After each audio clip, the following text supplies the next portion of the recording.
Pamilyar ba kayo sa bangus na sinigang sa bayabas? Sa akin naman ang diskarte ko dito, piprito ko muna yung bangus.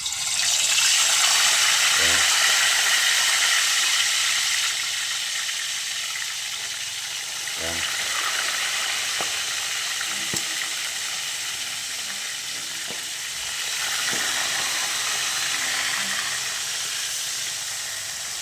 Tapos, ito na yung mga bayabas natin na ilalagay natin.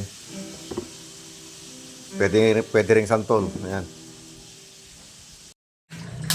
So, naglagay na po tayo ng kamatis, sibuyas at saka luya na dito. Tsaka pinagugasan ng bigas mga karis. Itong gagamitin natin.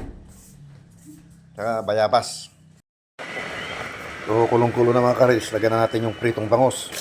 Yan. Tumalasik pa. Tignan na natin pagkaluto. Surod na natin yung gulay. So, titikman natin mga karis ha.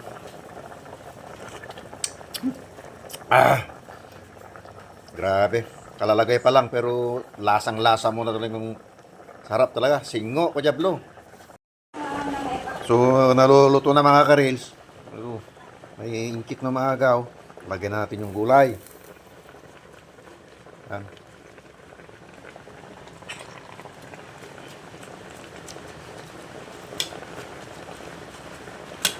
Yan. Wala na tayong ibang lalagay. Ito na lang.